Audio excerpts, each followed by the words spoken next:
திருத்தணி சுப்பிரமணிய சுவாமி திருக்கோயிலில் உண்டியல்கள் மூலம் 1.40 கோடி ரூபாய் பணம் காணிக்கையாக பெறப்பட்டுள்ளதாக திருக்கோயில் நிர்வாகம் தெரிவித்துள்ளது. முருகப்பெருமானின் 6 படை வீடுகளில் திருத்தணி சுப்பிரமணிய சுவாமி திருக்கோயில் 5ஆம் படை வீடாகும். இந்த திருக்கோயிலுக்கு தமிழகத்தின் பல்வேறு மாவட்டங்களில் இருந்தும், அண்டை மாநிலமான ஆந்திரா, கர்நாடகா, தெலுங்கானா போன்ற பகுதிகளில் இருந்தும் நாள்தோறும் ஆயிரக்கணக்கான பக்தர்கள் சுவாமி தரிசனம் செய்ய வருகின்றனர்.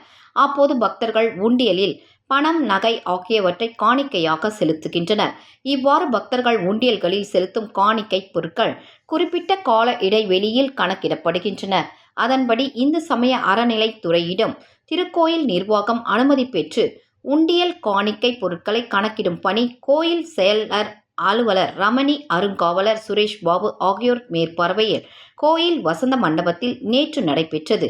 இதில் திருக்கோயில் ஊழியர்கள், தன்னார்வலர்கள் உள்ளிட்டோர் பங்கேற்றனர். இந்த பணி நிறைவடைந்த நிலையில் கோயில் நிர்வாகம் வெளியிட்டுள்ள அறிக்கையில், உண்டியல்கள் மூலம் 1,40,13,810 ரூபாய் பணம், 632 கிராம் தங்கம், 13,434 கிராம் வெள்ளி ஆகியவை காணிக்கையாக பெறப்பட்டுள்ளதாக தெரிவிக்கப்பட்டுள்ளது. இது தவிர Singapore, Malaysia, America, Thailand, Qatar போன்ற வெளிநாட்டு கரன்சிகள் மற்றும் டாலர்களை உண்டியல்களில் பக்தர்கள் காணிக்கையாக செலுத்தியுள்ளதாக திருக்கோயில் நிர்வாகம் தெரிவித்துள்ளது.